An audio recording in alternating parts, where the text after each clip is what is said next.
When I was in seminary or starting seminary, a lot of my corporate friends would call and ask me for advice because they figured I had the inside track on how to be a Christian because I was studying it in seminary. So one day I get a call from a friend of mine complaining about this guy who was in her sales district. He was a real pain. She was blonde. He made dumb blonde jokes when he would see her. He was late to meetings, and then he would make the whole group stop and fill him in. And every time the group was trying to come to consensus about something, he would be the only one disagreeing and not really have any good reasons why. And she was really struggling with him. And so me, being in seminary, said, well, in our baptismal covenant, we seek to see Christ in all people and to love them. And I said to her, think of everyone as Jesus. Make this your mantra, that anytime you see someone, everyone is Jesus.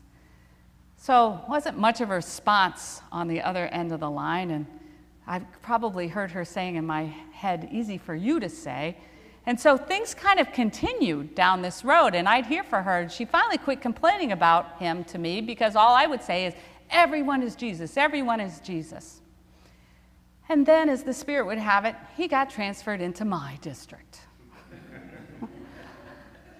Now, all of a sudden, I had a first-hand knowledge of what this guy was all about, and it was brutal.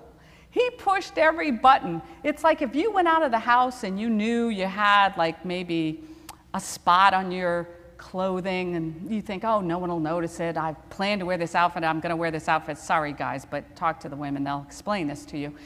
And he would see the spot and make sure that everybody saw it. Oh, wow, what happened? You got a big spot there. And then you'd be in a new group of people and he would point it out. I mean, this guy was just pushing every button I had. And of course I got the call from my friend and go, everyone is Jesus. Everyone is Jesus. And now I'm like, everyone is Jesus. Everyone is Jesus. And you realize that, the message that we have, that we heard in Galatians, that the law is summed up in one sentence, love your neighbor as yourself, it just sounds so wonderful, and you could see it on bumper stickers or embroider it and put it in your house. But how difficult is that, to love your neighbor as yourself? And that is not difficult as loving your enemy. But that's what this is all about. And today we hear a gospel where it sounds pretty harsh. And Jesus has set his face toward Jerusalem. Now, what happens in Jerusalem is he's crucified. He's tortured and crucified because the authorities could not stand this message that we love others like we love ourselves. No hierarchy, no exceptions, that everybody is a beloved child of God, made in the image of God. So they crucified Jesus, and he's setting his face toward Jerusalem, heading in that direction. And he chooses not to go the normal way to Jerusalem, which most of the Jews did, which was to go around the land of the Samaritans, who didn't like the Jews. He goes straight through, and he's rejected by people. This is why I can worship Jesus, because he understands what it's like to be rejected and betrayed and suffering. He understands all of that, but yet he sets his face for Jerusalem and he perseveres through the hardship. And then the disciples, they're outraged that Jesus has been rejected, and they want to call down fire from heaven, like we heard about in Kings. Call down the fire from heaven, destroy these people. And Jesus says, no, that's not the way. Everyone is Jesus, including the people who reject Jesus, including the people who betray Jesus, including the people who crucify Jesus. Everyone is Jesus. And then we hear about the disciples that he meets along the way. And the first one he meets is wants to follow him, and Jesus says, you know what? You're going to be homeless if you follow me because I have no place to lay my head. Even the animals have it better than me. And today I think that is true for us. I think today for Christians, we are kind of walking through the land of the Samaritans because we're in a world where Christianity is not the norm.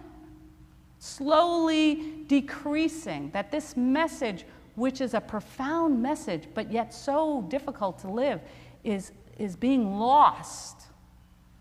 I'm going to a wedding on July 10th where the bride and groom, who are really good friends of ours, they're in their early 30s, asked me to be the minister of their wedding.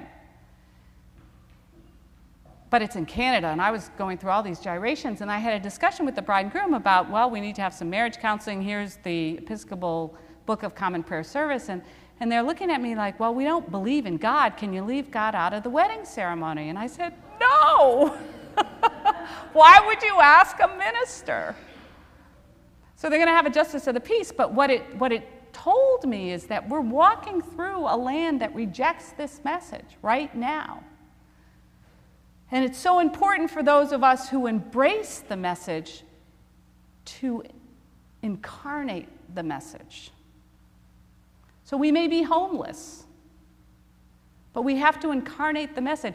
And then the next thing he says, which is incredibly harsh, it's like, well, I'll follow you, Jesus, but I need to go home and bury my father. And he says, let the dead bury the dead. It's like, whoa, if that doesn't get all of us where we live.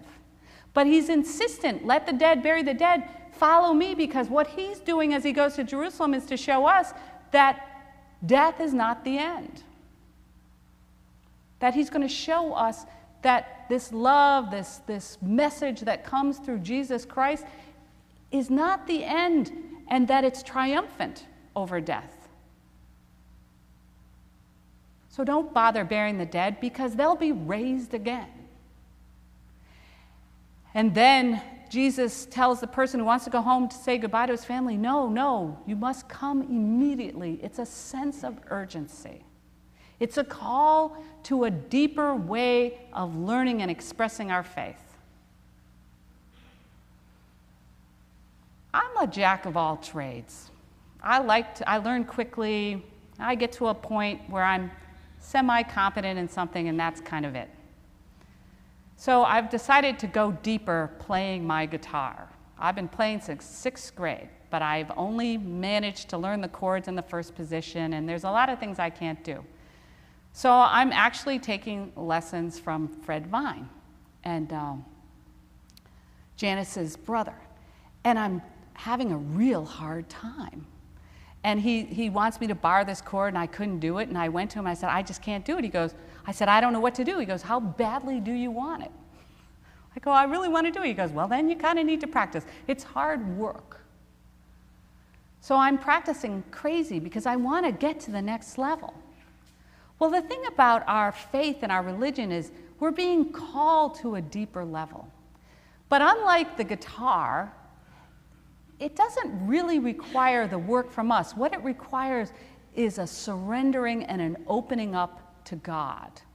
Because some of the most difficult things we need to do to incarnate this Christian faith of loving others as we love ourselves and loving our enemies can only come from God and saying yes to God.